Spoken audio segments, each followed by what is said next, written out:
किस तरह से देखते हैं आप इस सूरत हाल को? देखिए, जो ये साइफर का मामला है, इसके 3 पहलू हैं। पहला पहलू तो इसका ये है कि साइफर जो है वो एक कोडेड मैसेज होता है जो एम्बेसी से पाकिस्तान के फॉरेन ऑफिस को आता है और वो पाकिस्तान के फॉरेन ऑफिस में रहता है। हाँ, उसके बाद वो प्राइम मिनिस्टर को या फॉरेन मिनिस्टर को उसके कंटेंट जो है तहरीरी अंदाज में आगे पहुंचा दिए जाते हैं। लिहाजा जो ओरिजिनल साइफर है उसके गुम होने का सवाल ही पैदा नहीं होता, वो फॉरेन ऑफिस के पास मौजूद होगा। हाँ, वो कॉपी जो प्राइम मिनिस्टर को गई थी उस वक्त, वो उन्होंने इधर उधर कर दी होगी। पहला पहलू तो ये है, वो उनसे गुम हो गई होगी या कर दी होगी। अच्छा, दूसरा पहलू इसका मसले का ये है कि उसमें एक मैसेज था जो कि पाकिस्तान के एम्बेसडर ने वहाँ के नुमाइंदे, अमेरिका के नुमाइंदे से गुफ्तगू करके एक मैसेज भिजवाया था। इसमें तनकीद थी जो उस वक्त की हुकूमत के बारे में, और वो एम्बेसडर जो है इस वक्त पाकिस्तान के फॉरेन सेक्रेटरी हैं जो उस वक्त एम्बेसडर थे। लिहाजा जो कंटेंट है मैसेज का वो भी सही था, क्योंकि हमारे जो डिप्लोमेट है वो काफी प्रोफेशनल लोग हैं।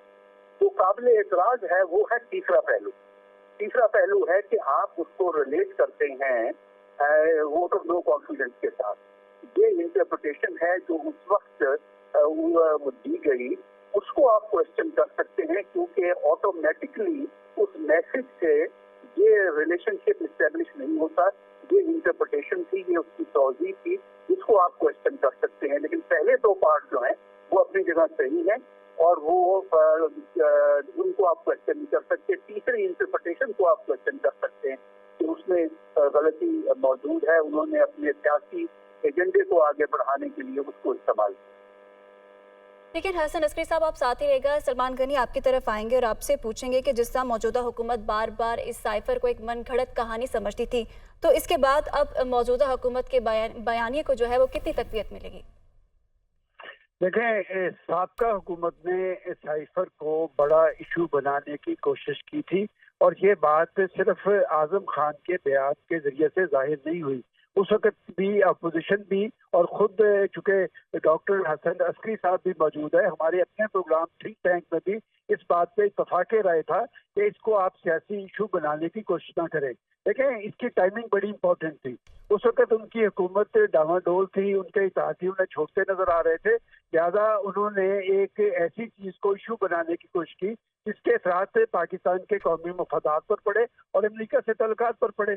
उन्होंने पाकिस्तान के अवाम के सामने अमेरिका के खिलाफ नफरत फैलाने की कोशिश की। और आप अमेरिकी तर्ज-ए-अमल का जायजा लें कि उन्होंने कोई भी इंतहाई काम करने की बजाय बार बार उनका स्पोक्स पर्सन ये बात कहता नजर आया है कि हम पाकिस्तान के अंदरूनी मामलात में मुदाखलत नहीं करते और किसी भी हुकूमत के तोड़ जोड़ में उनका कोई किरदार नहीं।